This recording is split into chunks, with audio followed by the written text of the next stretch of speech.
네, 안녕하세요. 어, 우리는 서아시아 근대화 운동을 같이 공부하겠습니다. 교과서는 159쪽. 바로 시작할게요. 서아시아에 있는 이제 이슬람 왕조 중에서 가장 일진, 가장 강한 나라는 여러분 오스만 제국이에요. 이 나라가 이제 나중에 20세기 때 터키가 되는 나라고, 예전에 비잔틴 제국을 멸망시킨 나라이기도 하죠. 오스만 제국. 그리고 유럽도 공격하고 그랬었어요. 굉장히 강한 나라였는데 이 나라가 이제 힘이 많이 약해져요. 아무래도 서양이 엄청나게 발달을 했잖아요. 산업혁명으로 과학혁명. 그렇죠? 그리고 이 오스만 제국은 자체적으로 발전을 못했어요. 아무튼 교과서에서는 그래서 19세기에 들어서 영국과 프랑스를 비롯한 강대국의 압력이죠. 그렇죠? 그래서 압력을 받았다.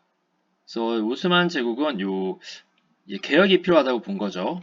그래서 탄지마트, 이거 되게 중요해요. 탄지마트. 이게 개혁이라는 뜻이라고 합니다. 그냥 개혁. 또는 이거를 은혜 개혁이라고도 해요. 다른 말로. 이에 따라 민족과 종교에 따른 차별을 폐지하고 세금 제도와 교육 제도의 서구식. 서구식이라는 것은 여러분 그 서양이죠. 서양. 서양식. 그러니까 영국, 프랑스, 독일 이런 식으로 바꾼다 이런 거고. 근데 성과가 별로 안 좋았어요. 미흡했고. 그 다음에 미드마트 파샤를 비롯한 혁신적인 관료들은 서양식 의회를 개설하고, 이게 탄지마트가 여러분 그 1년, 2년 만에 끝난 게 아니라 한 몇십 년 동안 하거든요. 그래서 이제 탄지마트 후반대에 이제 재상인 사람이 미드마트 파샤라는 재상이 이제 아예 그 정치를 서양식 의회, 이편군주제 한다는 얘기죠. 헌법 이런 걸 제정했다는 얘기예요. 하지만 이런 것들이 이제 오스만 제국이 발달하게 되면 그 영국과 러시아 입장에서는 별로 안 좋겠죠. 그렇죠? 그러니까 이 열강은 이제 그 강대국들을 얘기하는 거예요. 강대국들. 그러니까 복수로. 그러니까 유럽의 강대국들의 간섭과 또 보수주의자들이 안 좋아했어요. 이 개혁을. 보수주의자들이. 보수주의자들은 그러니까 원래 그냥 이슬람 세계대로 원래대로 이렇게 가자, 바꾸지 말고 그렇게 한 거죠. 그렇고 개혁이 실패하고 러시아가 자꾸 이제 오스만 제국을 공격하는데, 그 이유는 아무래도 러시아 입장에서는 이제 나중에가 아니라 이제 바다를 지배하는 자가 세계를 지배해요. 이제 실항로 개척 이후에. 그러다 보니까 이제 항구가 되게 중요하잖아요. 그 포트. 배를 띄우는 항구가 필요한데 러시아는 이제 여러분 알다시피 북반구 위에 있죠. 그쵸? 고위도 쪽에 있죠. 그러니까 겨울이 이제 얼어요. 그 바다가. 그럼 배가 못 나가잖아요. 그래서 남하 정책이라는 걸 합니다. 남쪽으로 내려가는 정책. 그래서 내려오니까 여기 교과서 지도에도 보이지만 흑해. 우크라이나 전쟁 한 것도 여기 흑해잖아, 이쪽에. 터키, 여기 오스만 제국이 지배하면 흑해에서 지중해로 갈 수 있어요. 이제 보스포러스 해협이라는 데가 있는데, 여기 이스탄불 보이세요? 이쪽에 가면 이렇게 여기가 바다가 있어요. 여기가 흑해에서 지중해 사이에 그 해협이라고 그러죠. 거기를 장악하면 이제 지중해로 나갈 수 있습니다. 그러니까 그래서 오스만을 이제 많이 압박한 거예요. 러시아 입장에서. 자기네들도 이제 좀 살려고 한 거죠, 사실은. 겨울에도 이제 배 타고 나갈 수 있도록. 근데 이제 러시아가 처음에는 사실 오스만 제국이요. 처음에는 비잔틴 제국도 이기고, 그쵸? 그리고 사실은 동유럽에 쳐들어가서요. 그러니까 러시아를 공격해가지고 러시아 사람들 노예로 잡고 그랬어요. 그러니까 처음에는 원래 오스만 제국이 더 셌어요. 러시아보다 훨씬 더. 근데 이제 여러분 절대왕정 시대 때 표트르 대제 기억나세요? 표트르 대제? 그다음에 서구화 정책을 펼쳤죠. 그래서 그 황제랑 그러니까 거의 18세기 정도죠. 17, 18세기 때 이제 러시아가 개혁을 하면서 군사력이 굉장히 강해지거든요. 그래서 그러면서 이제 약간 좀 비슷비슷하다가 19세기 이럴 때 들어서서는 러시아가 압도적으로 강해진 거죠. 그러면서 이제 완전히 뒤바뀌었어요. 이제는 이제 러시아가 심심하면 오스만 제국을 패는 겁니다. 때리는 겁니다. 그래서 술탄 압들 하미드는 이거 러시아도 지니까 이거 개혁하는 거나 해봤자 소용없다 이렇게 본 거죠. 그래서 전제 정치를 강화했어요. 이에 대해서 이제 젊은 사람들, 특히 젊은 장교 관료 지식인들이 아 이거 뭐 하는 짓이지? 이렇게 하는 거예요. 이게 뭐 하는 짓이지? 우리가 발전해야 되는데 저 술탄이라는 사람이 완전 거꾸로 지금 가고 있다 이렇게 본 거죠. 그래서 청년 튀르크당, 뭐 진보 연합회라고도 하는데 이 청년 튀르크당이 그 쿠데타를 일으킵니다. 그래서 그 술탄을 몰아내고요. 그 위에 있었던 그 미드아트 파샤 때 만든 헌법 이거를 다시 복구해요. 그래서 헌법을 부활시켰다. 그래서 개혁을 한다. 이렇게 되는 거죠. 그래서 여기 출신인 그 나중에 무스타파 케말인가 그 사람이 이제 그 터키 아버지라고 하거든요. 터키 세운 사람인데 그것도 뒤에 이제 내용이 나오면 그때 보겠습니다. 아까 번개가 쳐가지고 이렇게 다시 정리할게요. 자, 그래서 오스만 제국 받고 탄지마트 여기 자료 1번 이거 한번 보시면 되겠고요. 넘어가겠습니다. 다음에 이제 아랍의 민족운동 볼게요.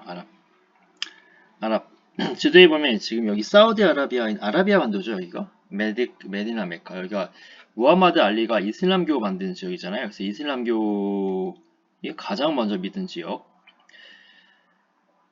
여기서 민족운동을 했었다. 자, 그러면 터키는 여러분 티르크족이에요.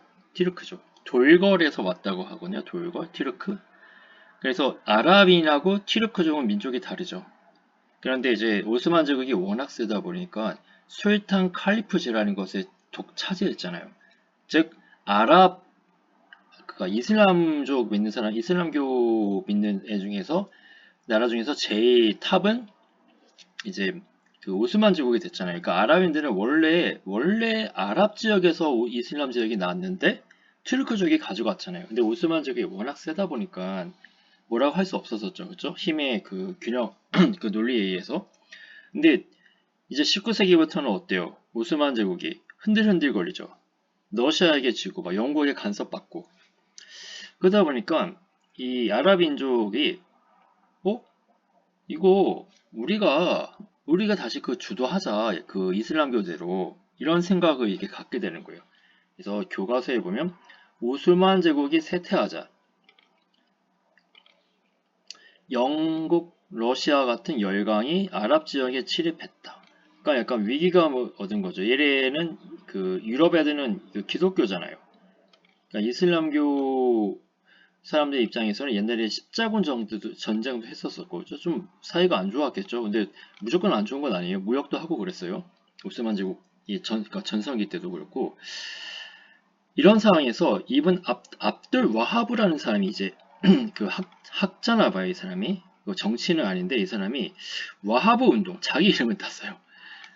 이게 그러니까 무슨 캠페인 같은 거죠. 이 사회 운동이니까 뭐 독서 운동 그러잖아요. 독서 많이 읽자 이런 거. 와하브 운동은 뭐냐?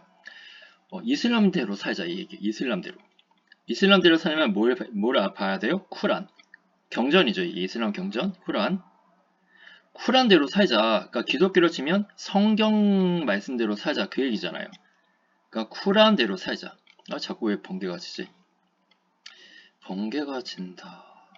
중요해서 그런가? 쿠란을 가르친 대로. 어쨌든 와하브 운동을 전개했어요. 근데 요거를 그 사우드 가문이 당시에 이 와하브 운동을 좀 도와줍니다. 사우드 가문이 나중에 20세기 때 이제 사우디 아라비아를 이제 만드는 가문이에요. 사우드 가문. 그래서 이 운동이 막 활성되니까 오스만 제국이 쟤네 뭐 하지? 그러는 거예요 이제. 아니 내가 이슬람 최고인데 뭐 쟤네 왜 저래 갑자기? 그러면서 이거를 진압합니다. 근데 자기가 진압하지 않고요. 이거 오스만도 바빠요. 오스만도 뭐 그 약하잖아 또. 그래서 자기가 하지 않고 이집트 총독을 시킵니다. 그러니까 이집트 총독이 가서 진압해줘요. 어쨌든 그래서 여기서는 이제 와하브 운동은 나중에 사우디아라비아 왕국의 건설 계기가 되었다. 그리고 두 번째 아랍 민족운동의 두 번째는 여기 아랍 문화 부흥운동이 일어났다. 이게 뭐냐? 아랍 고전을 연구한다. 이거 왜 하냐? 그러니까 아랍인도 우수하다. 우리도 한때 잘 나갔다. 그러면 과거의 선조들이 써나갔던 어떤 작품 같은 걸 끄집어내는 거죠. 거기서 아랍인의 정신 같은 거, 그것을 이제 다시 이제 되찾고 싶었던 거죠. 그래서 아랍의 고전을 연구한다. 이렇게 나와 있고, 그래서 이런 아랍 문화 부흥 운동은 여러분 아라비안 라이트 이런 거 있잖아요. 아라비안 라이트. 그쵸? 거기 그 책에 노미아 줄리아 같은 얘기가 있어요. 그러니까 그런 얘기가 유럽으로 흘러가서 어떻게 가다가 그 영국의 16세기 때 그 섹스피어라는 사람이 노미아 줄리엣을 썼잖아요. 그쵸? 그러니까 그런 것을 이제 과거에 이제 전 세계의 거리 영향력을 끼쳤던 이슬람 제국이 시대였었죠. 그 시대를 다시 그리는 거죠. 어떻게 보면 유럽의 뭐랑 좀 비슷해요? 르네상스 같은 거죠. 르네상스. 유럽도 과거 고대 그리스 로마 문화를 다시 부흥시켰잖아요. 그 문화를. 그렇죠? 얘네도 마찬가지로 과거의 뭐 아바스 왕조라든지 그런 왕조의 문화를 다시 부흥시키면서 얘네도 다시 전성기를 찾으려고, 그러니까 정신무장하는 거죠. 약간 그러려고 이제 했었다. 이게 아랍 문화 부흥 운동입니다. 그래서 여기서 지금 가장 중요한 키워드는 아까 와하브 운동이랑 그다음에 아랍 문화 부흥 운동이 요거. 위치는 이제 여기 아라비아 반도 있는 지역 요 지역에서 일어난 거예요. 다음에 세 번째 파트는 이제 이란입니다. 이란도 아랍인이 아니에요. 그 터키처럼. 터키가 트루크족이잖아요. 이란도 그래서 그 이슬람 중에서도 시아파죠. 얘네는 또 수니파가 아니라. 그렇죠? 자, 그래서 이 이란은 과거에 그 페르시아예요. 얘네가 이란이. 그래서 그 아랍어도 안 씁니다. 이란도 터키도 그렇지만 얘네도 그 페르시아어인가? 이란어가 있어요. 따로. 18세기 말 사파비 왕조가 붕괴 후 분열되어 있던 이란 지역의 카자르 왕조가 재통일했다. 카자르가 들어섰고, 그 다음에 카자르 왕조는 남하 정책을 추진하는 러시아와, 그러니까 이 카자르 왕조가 영국과 러시아에 의해 가지고 나라가 나뉘어져요. 오스만 제국처럼. 얘네도 오스만 제국처럼 그러니까 열강의 간섭을 받았다는 거죠. 그래서 여기 보면 러시아는 여기 지도에 보시면 위쪽 지역을 이란 북쪽 지역을 지배하고, 영국은 남쪽 지역을 지배하게 되죠. 이렇게 영국에 이게 이렇게 빼앗겼다. 이 영토는 땅이고 이권은 여러분 이가 약간 돈이 되는 거 이라 그래. 이로운 거, 자기한테 이로운 거, 돈이 될 만한 거. 그러니까 뭐 석유가 나면 석유 지역일 수도 있고, 그쵸? 뭐 자원일 수도 있고, 그런 거 이제 줬다는 거죠, 이권. 이때 뭘 뺏겼냐면 그 담배 판매 독점권을 뺏겨요. 담배. 그래서 여기에서는 담배 불매 운동을 펼쳐요. 담배 불매 운동. 이렇게. 그러니까 왜 이란에서 왜 이 영국이 담배 독점 판매권을 왜 하가 났냐? 아니 기독교인들이 우리 권리를 가져갔다고 생각하니까 거기서 민족주의 의식이 이제 꼽힌 겁니다. 감히 기독교가 파는 담배를 우리가 펴야 된다고? 절대 안 펴. 이제 이렇게 되는 거예요. 그리고 이편 정치의 실시를 요구했다. 이권 해소 운동이라는 것은 그러니까 돈이 될 만한 권리를 다시 되찾는다 이런 거잖아요. 그러니까 담배 불매 운동이 이권 해소 운동이죠. 이편 정치는 여러 번 나왔었죠. 헌법에 입각한 정치예요. 그러니까 이편 군주제 같은 거죠. 그다음에 카자르 왕조의 전제 정치에 반대하는 이편 혁명이 일어났다. 이편 자체가 헌법 만들자는 거잖아요. 헌법 만들자는 혁명이 일어났고, 그래서 이제 진짜 바뀌었습니다. 그래서 이게 아마 무슨 왕조가 되었지? 팔레비 왕조인가? 아니 뭐 아무튼 바뀌었어요. 아무튼 바뀐 걸로 알고 있어요. 바뀌었고, 하지만 이것도 결국은 똑같아요. 보수 세력이 안 좋아합니다. 그 다음에 영국과 그러니까 열강도 안 좋아하죠. 그래서 결국은 영국에게 이제 나라가 이제 뺏기는 걸로 알고 있어요. 영국에게 뺏깁니다. 그러다가 이제 나중에 독립되고, 다음에 알 아프간이라는 사람. 이 사람이 담배 불매 운동을 펼쳤던 사람이에요. 이제 이 사람이 이제 되게 높은 그 종교 지도자에게 편지를 썼어요. 그래서 한 마리의 하이에나가, 이 영국이죠, 2억의 이슬람 교도를 잡아먹고 있습니다. 인도를 삼키고도 배가 부르지 않아 남은 세계마저 잡아먹으려고 입을 벌리고 있습니다. 근데 이 사람이 인기가 너무 높아지니까 국왕이 이 사람을 싫어해요. 자기보다 영향력이 더 강해질까봐 견제합니다. 자, 그렇고, 그래서 이 담배 불매 운동, 이거는 이란의 성직자 영향력을 넓힌 사건이었고, 이편 혁명의 중요한 계기가 되었다. 이렇게 정리할 수 있겠죠. 다음에 이집트. 이집트는 앞서 그 오스만 제국이 와하브 운동을 진압시켰을 때 이집트 시켰다고 했었죠. 자, 여기는 이제 앞에 우리가 지금 이란 받고, 이란, 아랍, 오스만 제국 요 세 군데 봤잖아요, 지역을.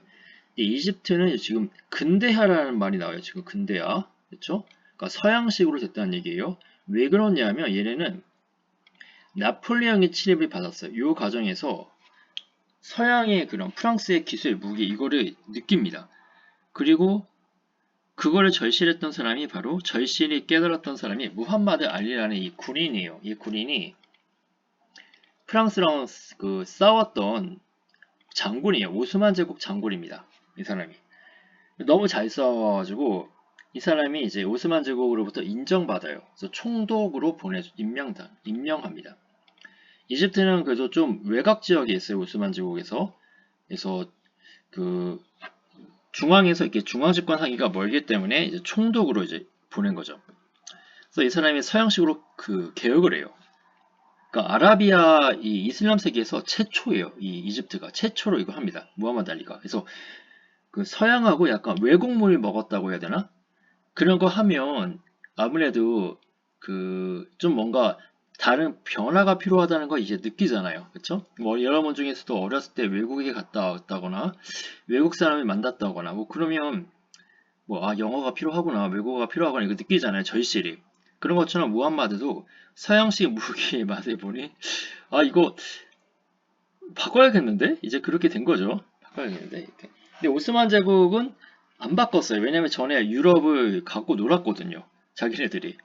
그 개혁을 하려고 했는데 그 오스만 제국은 옛날에 그 예니첸이라는 부대가 있어요, 여러분. 기억나는지 모르겠지만 예니첸이는 그 오스만 제국이 비잔티온 제국을 정복하고 유럽에 있는 국가를 쳐들어갔을 때 그들의 남자아이들을 이슬람교로 개종시킨 다음에 예니체네 같은 곳에 이제 그러니까 직장을 준 거죠. 그러면 거기서 충성하면 땅도 주고 승진도 시켜주고 해서 아주 좋은 꿈의 직장이었었어요 당시.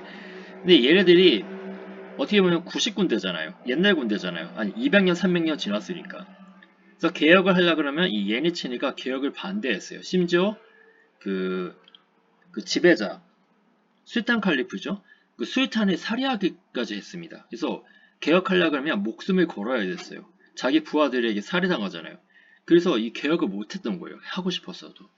근데 이제 무함마드 알리 이집트 이 총독은 그냥 막 한 거죠. 근데 이 사람 자체가 장군이기 때문에 자기 부대가 있었어요. 또 힘이 있었어. 어쨌든 그래서 그 근대화 추진하고 그 와하브 운동 한번 밟아주고, 그런데 이제 시간이 지나서 이제 그리스가 독립을 하려고 그랬어요. 그러니까 이거 우리 그 빈체제 이후에 나왔었잖아요. 그쵸?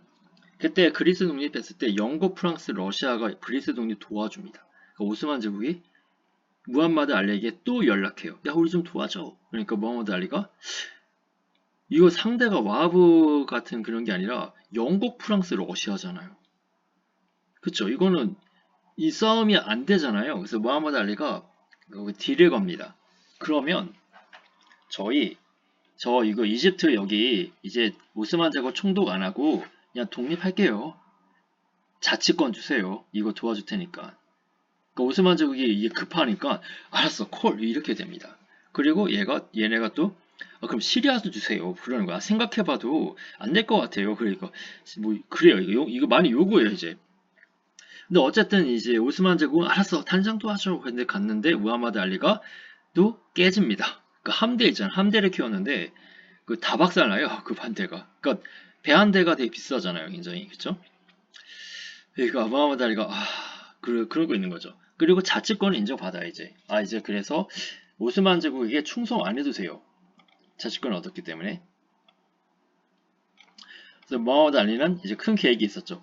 이 이집트에 내가 진짜 강한 나라를 만들고 난 여기에 이제 황제 또는 왕이 되겠어. 이러면서 이제 그러면 뭘 해야 될까? 보니까 수에즈 운하를 건설해달래요. 그 프랑스가. 수에즈 운하. 그러니까 이집트에서 홍해로 가는 바다로 거기에 운하를 뚫어가지고 그럼 100길이죠. 그걸 뚫어서 가면 돈이 될 것 같은 거예요. 왜냐면 영국은 인도를 식민지로 삼고 있잖아요. 근데 전에는 아프리카를 돌았어요. 그 희망봉 있죠. 거기 돌아서 갔단 말이에요. 근데 지중해에서 이집트 거쳐서 홍해로 빠져버리면 시간이 더 단축되겠죠. 그러니까 이거 되겠는데? 당시 배들은 영국 배가 많잖아요, 또. 유럽에 있는 배도 많고, 그쵸? 와, 이거 되겠다 해서 콜해서 프랑스랑 이 이집트가 그 주시간 거의 반반 해가지고 50%씩 해가지고 이제 만들었어요. 근데 이게 돈이 많이 들었어요, 여러분. 그래서 딱 만들어 놨더니 잘 될 줄 알았더니 웬걸? 배가 안 와요. 그거 만들어 놨다고 안 와. 그러니까 당시에는 그 뭐지? 그런 홍보물이 별로 없었겠죠, 아무래도. 그런 것도 있고 영국이 약간 좀 방해했어요. 그 가는 걸. 왜냐면 얘네가 돈이 없다는 거 알았어. 그러니까 좀 버티면 얘네가 스스로 그 수에즈 운하 주식을 내놓을 거라고 생각한 거예요. 그래서 안 가기 작전을 합니다. 원래 기존대로 그냥 가는 거예요. 그냥 그 남아프리카 쪽으로 아프리카 돌아서 뭐 되든 말든. 그러니까 이제 프랑스에서는 또 이제 그 비스마르크가 공격했어요. 그래서 그 프랑스랑 그 프로이센이랑 전쟁에서 지잖아요, 또. 그렇죠? 그래서 비스마르크의 철야 정책이 성공하면서 이 프랑스가 당시 나폴레옹 3세가 지배했었는데 그 정치 세력이 사라집니다. 황제가 항복하고 그래요. 아무튼 프랑스가 이제 거의 그 멘붕 상태입니다. 그러니까 프랑스에 이제 돈이 없어요. 그래서 프랑스가 먼저 영국에게 그 팔아요, 주식을. 그러니까 영국이 그거 받고 이제 이집트도 압박합니다. 그래서 영국은 수에즈 운하를 만들지 않았는데 거의 프랑스랑 이집트 여기서 했는데 그걸 다 차지한 거는 결국 영국이 되는 거예요. 그래서 영국은 아주 좋죠. 그래서 나중에 이집트도 그냥 꿀꺽 이제 해요. 꿀꺽. 그리고 그 밑에 있는 것도 꿀꺽. 수단인가? 그날도 꿀꺽 그러면서 와서 이 인도도 이제 영국의 식민지잖아요. 그렇죠? 그러니까 해가 지지 않는 나라 이때 19세기 때. 그래서 수에즈 운하 좀 기억하셔야 됩니다. 수에즈 운하. 그리고 근데 이제 다음에 무하마드 알리 말고 이제 아라비 파샤라는 사람이 나중에 나타나서 이 사람이 그 이집트를 위한 이집트 건설이라는 구호를 내세웠고 수에즈 운하를 국유화하려고 그랬어요 이제 국가가 운영하는 거. 그러니까 이집트 거로 만들려고 했는데 영국군이 감히 어딜 감히 하면서 이제 바로 그냥 진압했죠. 그래서 이집트 안 되겠네. 영국에 가져야겠다. 해서 보호국으로 합니다. 그러니까 영국의 거의 식민지가 된 것이죠. 밑에 지도가 있을까요? 여기 지도가 있네요. 교과서에. 보시면 그전에는 유럽에서 아프리카를 이렇게 돌았죠. 그쵸? 이렇게 해서 옛날에 신항로 개척 때 기억나시죠? 그래서 희망봉 여기 희망봉이 있잖아요. 남쪽에 아프리카 남쪽에 여기 돌아서 이렇게 인도로 갔었는데 지금 보면 그냥 지중해에서 수에즈 운하가 여기에요. 여기를 그냥 지나서 쭉 가면 더 빨리 갈 수 있다는 거죠. 그쵸? 이렇게. 그리고 여기가 에스파냐잖아요, 여러분. 에스파냐. 좀 지도를 크게 할까? 에스파냐. 이 에스파냐랑 이 아프리카 사이에도 여기 좁은 이 해협이 있어요. 바닷길. 여기도 지블러터 해협이라 해가지고 이 지역을 영국이 차지하고 있습니다. 이 지역을. 그러니까 영국군 여기가 여기 빨강 여기 이렇게 이 지역이랑 그다음에 수에즈나 이렇게. 그래서 영국에서 아시아에 무슨 일이 생기면 번개처럼 이제 가야겠죠. 그래서 슈 이렇게 인도 가고 중국 가고 슈 이렇게 가는 거죠. 자, 그러면 됐을까요? 네, 여기까지 하겠습니다. 수고했습니다.